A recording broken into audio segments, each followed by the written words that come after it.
konnichiwa! Welcoming sa ating October! O diba, ang bilis talaga ng panahon ngayon, October na naman. Nga pala, wala tayong obento kahapon dahil Yasumi ang school nila kuya kahapon. And then, yan, magluluto na naman tayo ulit ng ating pa-obento. At syempre, ipiplex natin ang nabili nating bagong fry pan. At ito ang ating recipe of the day. At umpisan natin, meron tayong ditong egg at lagyan natin ng konting sugar at saka lalagyan natin ng mayonnaise. And after that, nahugasan na natin ang ating fry pan. Yan, niready na natin yan.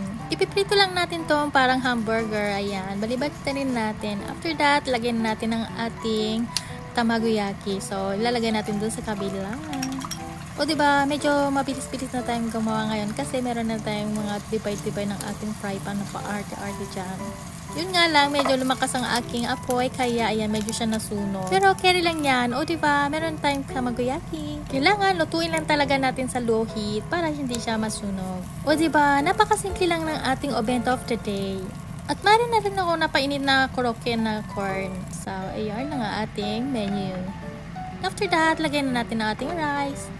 At isalansan natin ng maigi. Minsan talaga, mahirap din mag-isip kung ano ang ating ipiprepare. Dahil halos araw-araw talaga, meron talaga silang pabaon. At syempre, bilang nanay, wala tayong no choice. Kaya sa mga mami dyan na gumagawa ng mga obento, ayan, pa-share naman din sa inyong mga menu. At para naman, meron din kaming mga idea. Kaya saludo din ako sa mga gumagawa ng obento, lalo na mga nagwo-work. O diba, ganun-ganun lang, matatapos na naman ang ating obento. At syempre, simple lang at madaling gawin. Ito na ang ating finishing touch, char. Nori tama furikake.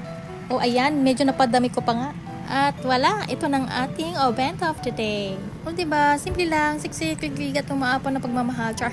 So, paano yan? See you ulit bukas. Samahan niyo ulit ako sa paggawa ng ating masarap na obento. Tiyane!